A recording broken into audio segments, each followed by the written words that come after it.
Awesome. Hey, welcome to the Full Art Secret Podcast. I'm Chaden Young, your host, and today I'm thrilled to be discussing the power of social media marketing and influence. Today I have joining us Julianne O'Connor and Michael Keeter. Hey, welcome. How are you guys doing? Thank you. Amazing. Great, Shaden. Great to be here. It's good to have both of you on. Um, Julianne, why don't you give me just a little bit of background about what you do, and then we'll really dive in. Let's dive in. Let's talk social media and let's break it down. Perfect. I love it. So I am what they call an influence coach in dentistry, and I usually help super high achieving doctors who are looking to take back their quality of life and leverage their influence, which social media plays a huge part in. And so I work with a lot of full arch doctors. In fact, probably the majority of them, oral surgeons as well, who have made full arch a priority in their practices. A lot of the people I work with are on stages. You see them speaking, their KOLs and that type of thing. And social media is a huge part of what they do. So thanks for having me. Yeah, I appreciate it. It's good to have you, and I know that you've worked with some. I don't know if we should say names, but I know you've worked with some very. I mean, when anybody thinks of influential dentists, Yeah. there's a chance that you've probably worked with them. Michael, I mean, outside of I'll say sorry, your organ ducts. I'm sorry. Outside of you being, I mean, you can't really tell on the screen, but I mean, you're a big guy. Outside of the football side of things, why don't you share just a little bit of background on what you do and how you kind of got involved with Julianne? Yeah, perfect. Thanks, Shaden. And yeah, my poor organ ducks, we'll leave that one alone in this podcast. But thanks for reminding me. Yeah, so Julian and I have met, gosh, probably around close to 8 years ago when she was working with a Full Arch Dental Center as kind of the operations manager, and I was with a dental implant company, and saw what she presented on, saw her charisma, how Julianne is, and we just kept in contact over the years. And then recently, over the last few years, have worked together quite a bit in speaking arrangements. Also, with our influential dental podcast, which we look forward to having you on, and other business ventures. So, I have about 18 years experience in the dental field in various capacities: sales, marketing, training, education, and now we're starting a new venture, which we look forward to sharing with the world here shortly. So, social media is a big part of growing my dentist practice when I was a field rep many years ago, and continue with Julianne.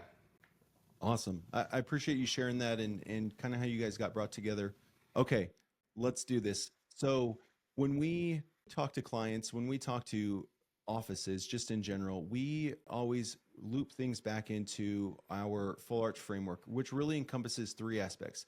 There's the authority, there's your marketing, and then there's your closing. What we always tell people is if you don't have every one of these aspects covered, you're going to be missing out. Now, does that mean that you can't be successful still? No, that doesn't mean that you can't still see success.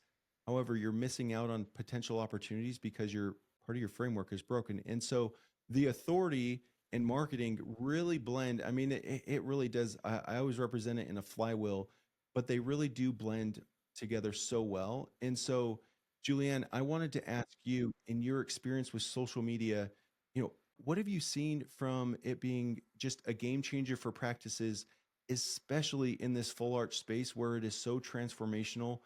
The smile reveals. What have you seen on that side of things? I love the authority play is such an important part of influence, right? And so when you're talking about social media, it is part of representing, your reputation and your authority actually. And so it's critical because it's like having a great front office or a good sign, and it is an extension of word of mouth saying that, hey, this person or this practice is an authority in this space. And it's critical that it be consistent, that it be aesthetic, that it tell the story of some of these smile transformations, which really change people's lives. And so, yeah, it's an important, critical part of everything. I always kind of kid around that, you if you don't put toilet paper in your bathroom, someone notices, right? But if it's in there, they're not going to thank you, right? And so the same is true with social media. You have to do it. And if you want to compete in this space and you want to, really level up on your authority, you have to be able to represent it as well. What have you seen from offices that have not done social media and then they begin to do social media? Again, most likely coupled with other things, but what have you seen with the results of that office and just, I mean, patient experience, patients that are calling in and what they're saying? What have you seen on your side of things on that? Yeah, so it's interesting because sometimes people think that, people are going to come in the office or call and schedule a consult and say, "Hey, I found you on Facebook," but that's not really the realistic way in which it happens. What you find is they either get referred to you or they come to you through lead gen, some of what you guys are doing, right? And then what they're doing is validating your reputation using social. And so what we've seen incredible stories actually where people came in, they even did the consult. So you even talk about, the three areas and including the close. Well, they'll come in, they'll do the consult, they'll leave and they'll go back and they'll compare and they'll come back and say, "I chose you because I saw this on social and it really validated you." There was one particular case that I just loved where we had run a press release for the guy who, the surgeon, and the guy he had gone to three different offices, and then he went back and he Googled, and on social, that press release popped up. And to him, that was the law. He came in and he said, "I saw that and I knew you were the," and so it was really interesting. But yeah, sometimes it's these strategies of combining efforts, and you can't do one without the other. You have to kind of have all of it. You have to have the lead gen. This is a reputation play. It's an inexpensive plug and play piece of it, actually, that's necessary. Yeah, absolutely. I know very similar experience where we had an office. We actually at that time we were in office helping them close cases, and a lady came in and she came in and we tried to talk to her.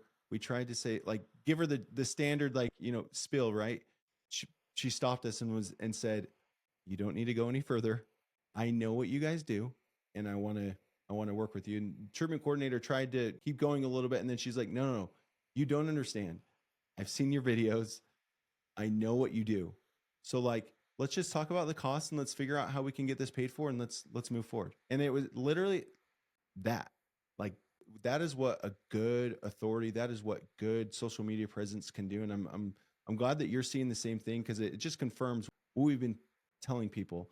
Michael, on your side, I mean, you've been in practices and you do a lot on like business development side of things. And so what have you seen from just your experience working with practices and groups across the country?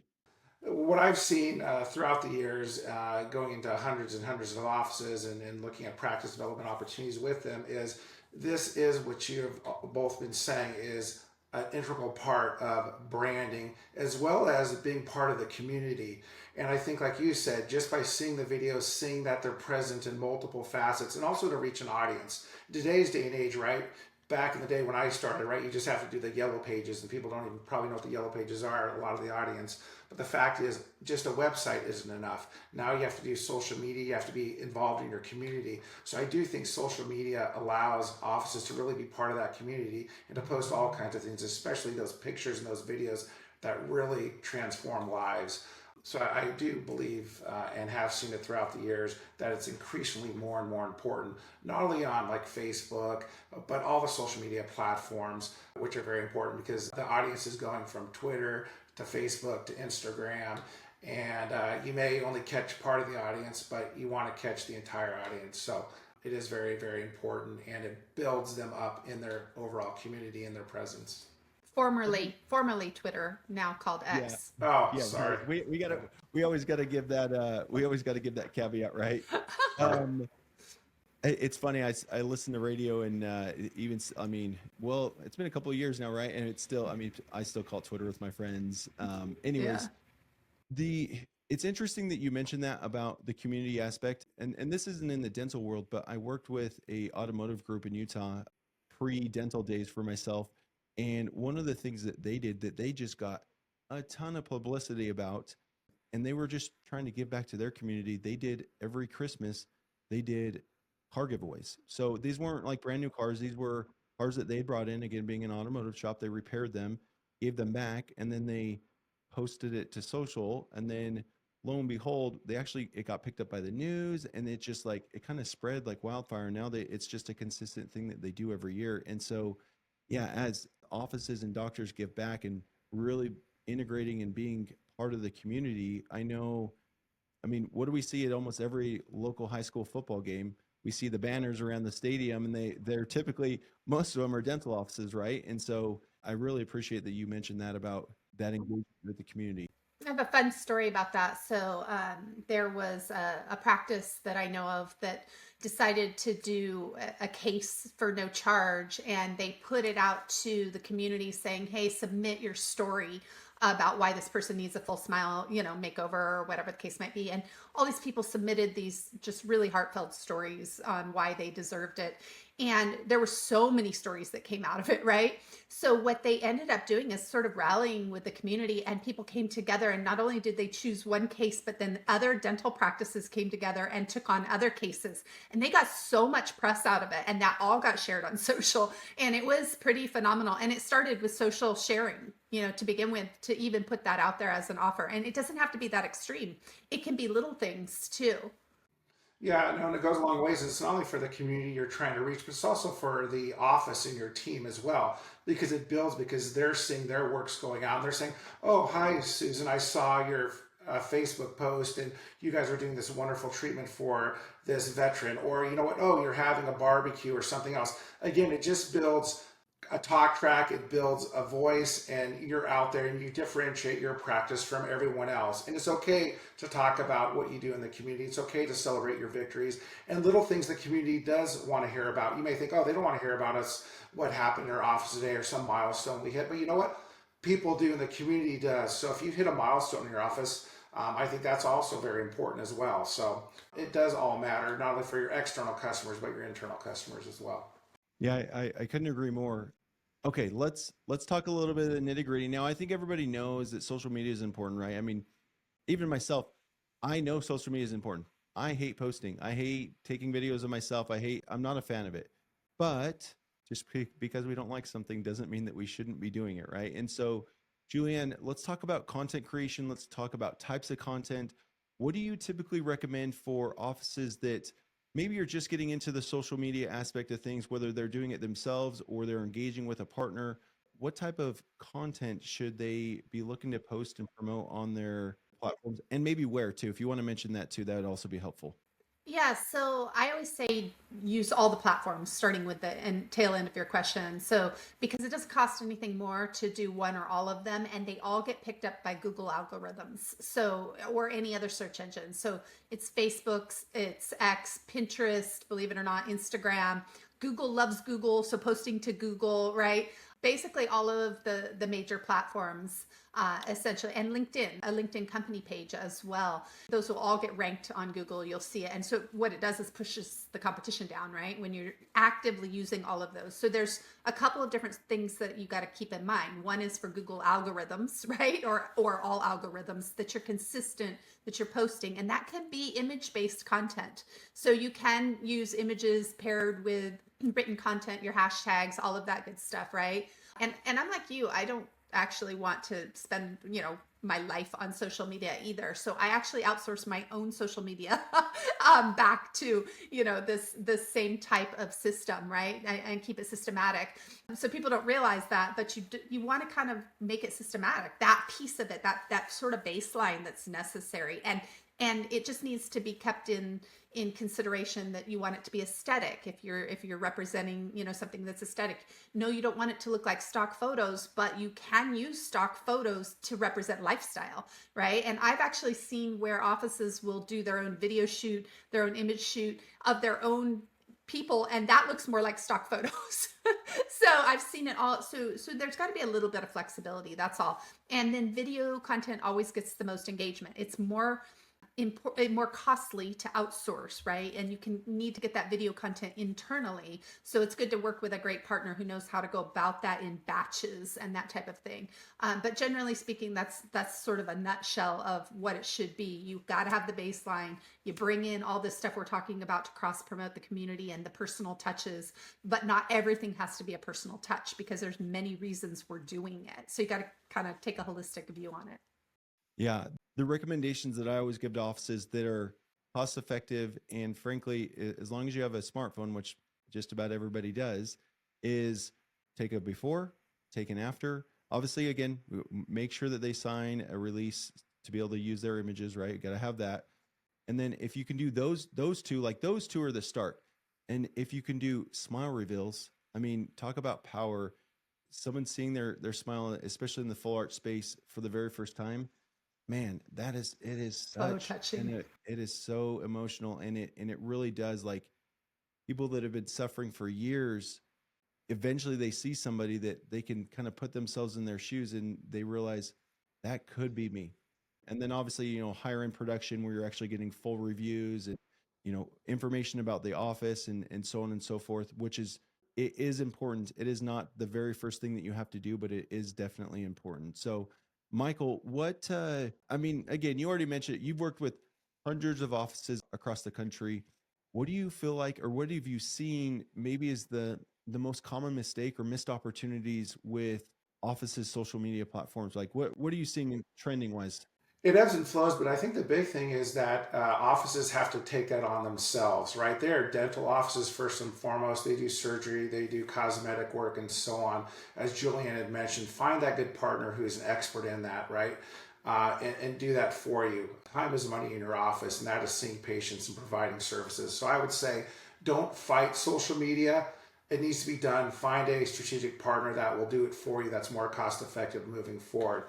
Also, I think various types of content, as was mentioned earlier, I think people need to see those reveals. I've been in hundreds and hundreds of reveals, and I've been emotional myself. It is very touching.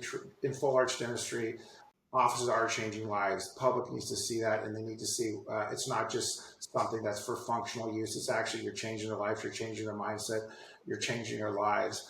And then also to really let folks know that, again, this is part of the overall equation as well. You can't leave this off. It's kind of like that proverbial cherry on the top, right? It's something that you do all this other hard work, but if you leave out social, you are missing out on a big part of your audience, because, again, they want you to be part of their community, and social is community, but also acts as for your own business interests. So I say, find a strategic partner to do your social media right and for you at a cost effective rate. Two, embrace that and get video content, like you said. Always take pictures, whether it's still pictures, video, before, after. Take pictures of your staff and how engaged they are as well. The whole office really does level up when you're doing full arch procedures, and people want to see and share that and feel that emotion, and that'll, again, set you apart. You talked about your audience, right? And I think that there's a misconception about who our audience is and what do we need to do to actually build that, right? So when you first start out, most offices, their audience and their following is relatively small, right? And so, Julianne, what are things, I mean, whether it's posting consistently, what are things that you recommend as like the top strategies, even working with influencers potentially, to grow that social media audience and grow that following so that you can have that presence when you're posting? Yeah, great question. So, I always believe that people first and foremost need to know who they are. So you got to know what your practice represents. You got to know who you are as a surgeon or a doctor, and understand really what's your niche, right? Like, what do you really represent? And I would go so far as to say that even means, like, if you play piano and you have a piano in your practice, that sets you apart, right? So anything that can set you apart with your personality, like really bringing to the table, to the forefront, what it is that you represent as an individual, and not being afraid to really own that. And then second to that is knowing who your ideal patient is. So when you know your ideal patient, you want to know their deepest desires and dreams, and you want to know their biggest fears, and you speak to that, and you become consistent, and that way you attract those people who you're trying to attract. So in the full arch space, you can sort of whittle that down and figure out, who are these people, what have they been through, really, and then speak to that and come from a place of non-judgment, which we know in this space you need to do. And you can start to hone in on who those people you love to serve the most are. And for some people, it's people who have, are in recovery, and then they can get very clear that they go to, facilities who support people in recovery, as an example, and they can do things in the community and share that on social and join their groups and be involved, right? Versus somebody else where, it's people who have just put it off, or it comes from, their hereditary background, but we get really super clear, and it's more on the emotional side and what drives people from an emotional buying place than it is about the technical side or the money. That makes a lot of sense. I know, and I'm going to throw a little bit of a curveball at you with when it comes to posting that type of content, that emotional content. to me, when I see videos and when I listen to videos, what really draws me in is the background music, right? What are some of the apps or what are some of the things that you've seen? And again, it's a little bit of a curveball, so I apologize, but what are just easy things that people can use in order for them to just add in some of those really easy features that really help move that needle a lot, especially on the emotional side? I can answer this from many different directions, right? So you can do stuff just in the creation of your video, even if it's on the iPhone. People complicate it and then they don't do it, right? So to be less complicated is better. So yeah, you can take regular footage and then add, music or whatever the case might be, but you can't usually add music and then still have the voice if you just do it by uploading it, right? So you got to pick one, right? Or you use some of these tools that are out there like Video Shop or any of these simple apps that you can throw on your phone. You can do a little editing and you can put a subtle background, music on it or anything like that. Or you work with a partner who can create some of that for you. But yeah, all of that can affect the emotional side of things. But if you want to keep it simple, you don't have to do all of that. You could be a doctor who just shares a heartfelt story, right? I mean, and you can also get the patient stories. So all of it, or even so a lot of times what people take for granted with respect to authority or influence is that it's great to have other people validate you. So maybe it's not even the patient or you, but it's somebody on your team or it's the family member of a patient who says how much it's changed, So there's almost like a third party endorsement, if you will, and you can get a ton of footage from just taking like one interview, testimonial, and then you chop it up and pull clips. And then you can also pull the written content out of that and tell your story in some of the written content as well. Yeah, and I mean, again, I'll hit it. A smartphone. I mean, we all have a smartphone. The cameras on our smartphones they seriously are incredible, and you can capture that so easy. Okay, I want to talk about return on investment because that is a big thing, especially with every office, regardless of size. I don't care the Clear Choices of the world, all the way down to, the shop that's been around or the office that's been around for, decades. Every office has a budget, right? But when an office is looking at ROI, and from my side of the table, we are big believers in direct response marketing, meaning every dollar that you spend should be trackable. We should be able to show an increase in a return on investment for that. But we know that social media can be difficult in that regard. And so, how do you advise offices who are looking at their financials and trying to decide, okay, where should I allocate money towards to give me the greatest bang for the buck for my practice? Yeah, so social media is a little tricky, right? Because what you have is you have this thing that's a little bit obscure where it's a piece of a reputation play, right? I always compartmentalize social media as part of a branding strategy, right? And when people do branding, you can't always track the ROI. I mean, if you take a look at simple things like campaigns where huge brands go out and do things in the community, there's no ROI tracking, mechanism to check what that looks like. And, if they're out in a random place doing some sort of huge branding thing. And I've seen this, I've been on teams with Procter and Gamble and, Disney and like all kinds of big companies. And I tell you, you cannot always track that, but there is some tracking, right? So we can pull, for example, we can pull statistics on, who the demographic, what the demographics are, what are the top posts that are performing if you want to know the engagement piece, but not to neglect that then there's other elements of it like the algorithms, which you can't pull tracking on. You can pull tracking on growth. So if you see that the following is growing, we can pull statistics on some of that stuff. You can see trends when things go up and go down. And sometimes people panic because you pull a report based on a time frame. So we look at, okay, this month over last month, and it may be down this month as an example, but you don't realize that 3 months prior to that, it was up, and every graph has to fluctuate. So we have to allow some of that, right? But overall growth is what matters. So you have to keep in context. Let's say that we take year over year. That might be a better holistic approach, right? Or when you're running an ad campaign, you can pull some statistics on did it create something, and then you can compare that even to your bottom line if you want. But you do have to be a little bit more flexible when it comes to the social media environment.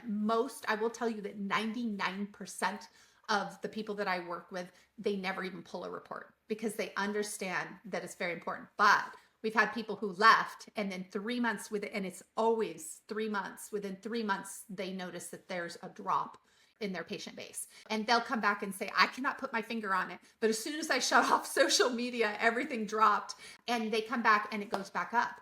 And you can't, how do you pull a stat on why? Like sometimes it's very difficult. So I would say just be malleable with social media. Now, you know, if you're spending a grip and you're really not returning. And there are some people who do that, but it's because they have another strategy, which is they want to be an influencer or some other thing. So always work backwards from strategy. What's your goal? What's the strategy? And what are you trying to accomplish? Then you can start to put it together. Yeah, I appreciate you sharing that. And Michael, I wanted to ask you, do you have any stories of offices that you've worked with that, and again, maybe not, you weren't working directly with the social media capacity, but just offices that you've worked with that have been a little, I don't want to say too critical of some of their metrics, but they are looking at their metrics, or even how would you advise an office that is metric focused, which I'm a big proponent of, but balancing that with what the intent of social media is? Sure. And there are some metrics that can be brought out of it, like Julianne said. But again, as a lot of marketing spend is and things, it's more holistic in nature. But if you're going to have a specific campaign where you're going to have a phone number, right, for a certain amount of time, for a month or 2 months, I mean, you can track how many people call that phone number and then how many closes you make. So if you're doing specific campaigns on social media, you can do that. Or if you're going to have a community event like a barbecue or so on, you can see, ask or, check a box or where did you hear us, not all that is relevant, but there are different ways. But I guess what I would say regarding that is, again, it's part of an overall strategy. And if you don't, your competition's doing it, right? So if you want to be specific with it, you can get specific results, but also look at it as well. Is it a numbers game, or is it just exposure? Or is it, hey, maybe you'll get even 1 or 2 arches out of it versus 100 new or 100 new patients. So again, it's what you're looking for. And Julianne brought this about initially as well, is what is your focus? What are you about? What are your own analytics? Your own journey is not the same necessarily as the person down the road. And I would also say not to compare yourself, not necessarily with others. What is right for your office, your community, your growth strategy, right? Is it number of arches? Is it brand awareness? Is it community involvement? There's a lot of ways why you want to do social media. And throughout the years, again, all my customers have done various degrees of social media, where it's been patient education nights, or again, barbecues, or hey, we have a special for, 2 arches, or, this month, and so on. So what I would say is find your analytic and then keep track of that analytic, but the rest of it, let it just work for you. And as Julianne also said, it is a very inexpensive way, again, to differentiate yourself compared to other marketing spend. And so it's not if, it's non-negotiable. It's pretty much prices when you're talking about the overall spend of marketing. That if you're not doing social initially, forget everything else as far as I'm concerned. That you need to start there and then work backwards and work in conjunction together with. Let me just kind of tell you what I've heard, and then I'm going to put some of my thoughts into it too. What I've heard is we need to do social media. It doesn't need to break the bank, so we don't need to be spending thousands and thousands of dollars to create just like glamorous content every single day. We need to have what I would say is good enough, and then it can be a little difficult to track, but with just some easy tools, for example, a tracking phone number, which most groups, most agencies can provide that. Maybe even a specific landing page. I have an office. They post every day. They're very consistent and they do a great job. Not every post they're trying to generate leads with. And so what they do is, what I've noticed in their posting is every 3 to 4 days, they'll have a call to action post. And on that call to action, we actually have a landing page that we created for them that is meant to convert, right? Not just meant to send them over to the website. So they're able to track it that way. And we've set it up so they can track that. So from the tracking standpoint, we can track it, but still we want to make sure that low cost. It doesn't need to break the bank, and but it will pay big dividends. One of the rules of thumbs that I like to use when it comes to more traditional style of media, TV, radio, and I'd even lump in organic social into this too. The rule of thumb is, as long as you can show you're breaking even, then you're okay to continue to invest into it. If you're not breaking even and you can't show that, then you need to pull it back. But there is so much overlap, especially on the traditional media side of things, that it can be difficult to measure. But with some of those tools, I think that it can be done super, super well. So, all right, let's kind of getting to the end of this, but let me just ask a couple more questions, and then we can wrap everything up with just like final thoughts. And then I'd love for Julianne, you to share just where people can learn more about you. As the digital landscape continues to evolve with ChatGPT and AI and all of that, what are maybe some final thoughts, Julianne and Michael? I'll ask you the same thing. What are just some final thoughts that you have in regards to social media and advice that you would give people in this ever-changing landscape on social media? Yeah. So, I always think sometimes, we're so busy, right? And we just want to outsource everything. I would say keep some finger on the pulse, right, of what's going on. And, some of the most successful strategies have been just getting a little bit creative. So outsource all the posting, outsource the advertising, all of that, but you take in house some of that creative input. Maybe that's one option. So some of you guys know that I was in a Super Bowl commercial that went hugely viral, most tweeted at the time commercial, got picked up on every press outlet under the sun. But what people don't know is that behind the scenes, what we did is we came up with a strategy and we divided and conquered, and we got very clever in how we partnered with people in the community. So for example, I said, if this airs during Super Bowl, I'll give a percentage of what I make to the local animal charities or causes, right? And then I went to the local publication and said, hey, if this happens and I'm going to do this, would you run an article right now? And they agreed. And then I took that article, share, and I got the animal cause to go and share it on social media. I went back and said, hey, would you share this? And then I went to the next bigger publication. So it just snowballed and became this massive thing where I ended up with, CBS on my lawn wanting me to watch the Super Bowl, So what people, it was sort of like the ice bucket challenge, right? Which everybody watched just go insane, and nobody understood how'd they do that, right? But it was just sharing. And it's also giving back. So it's like, what's in it for other people to share it, right? It's not your platform that actually gets you attention. It's everyone else's a lot of the time. So really getting other people involved, doing some sharing campaigns, doing things like partnering. If you're going to give something away, partner with a local business that will give it away and ask them to share it too, and you guys all share and promote each other. So sort of in a nutshell, just, it's a holistic approach, having partners to help you make it streamlined and systematic. So that part is taken care of, and then being a little bit creative. I think those are the key takeaways that I would want to walk away with if I was trying to listen to something like this. Awesome. I appreciate that. And yeah, strategy is important, right? We often look over that, but you have to have a plan, right? We can't just execute. We have to have a plan in order to achieve an end goal. Michael, that same question. It's a changing world. What do you recommend, or what are just some thoughts and final advice you might give to an office that's thinking about this, or maybe they're doing it? Yeah, I think as we had all talked about today is, again, relevant content, being genuine in your own practice and what you're all about, not to try to be like anyone else, because it does show through in those postings, right? Be clear in the messaging you're going to do for each post. So if you're going to talk about full arch, you're going to talk about bringing people in, talk about it. If you're going to talk about the barbecue you're doing next week, talk about that. So don't make it all the same, right? So change it up. And then again, I firmly believe, and we talked about this throughout our talk today, is it truly is about community, right? It's about being out there, part of the community, embrace wherever your office is at. If one of your patients is, the chief of police, and he or she is fine with that, and you're doing something for them, share that with the community. If you're doing something, share it with the community. It's okay to promote that and share that.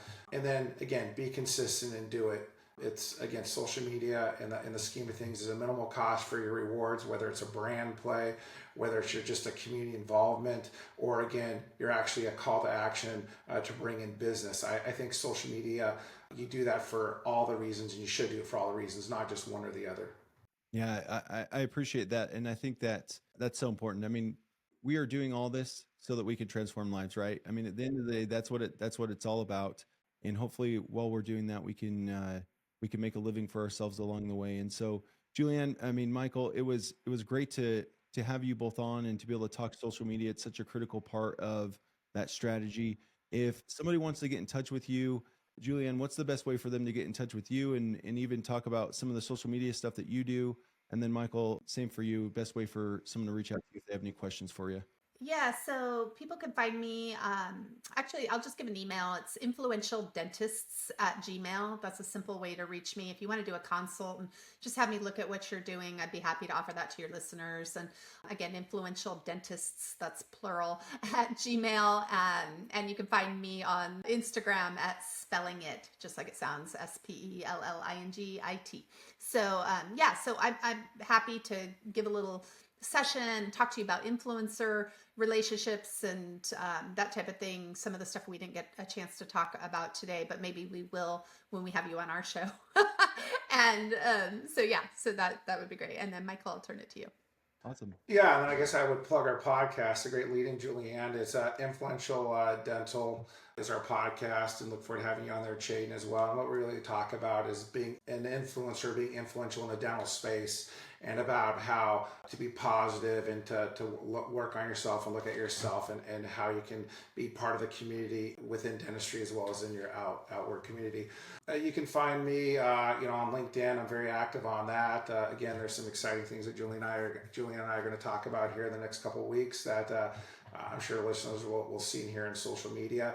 And again, look for us at various dental shows and things. And I guess what I would again end, kind of my talk on is, as you said, we're doing it to help patients, to treat more patients better, help them with their dental, and we can all do that by helping each other along the way. It doesn't have to be a cutthroat business like a lot of it is sometimes. There are good people in dentistry, and there are great dentists, and we're doing great work in the lives of people throughout the world. So that's it, and I appreciate you having me and Julianne on. Yeah, I appreciate it again. Julianne O'Connor, Michael Keeter, I appreciate you guys coming on. I look forward to potentially joining you guys on your podcast. And just to everybody who's listening, if you like this episode, like it, subscribe, or even share it with any of your friends if you found some information in here beneficial to you in your practice. Just like Michael said, we're all trying to do this together and provide better care for patients. So appreciate it, and we'll talk later.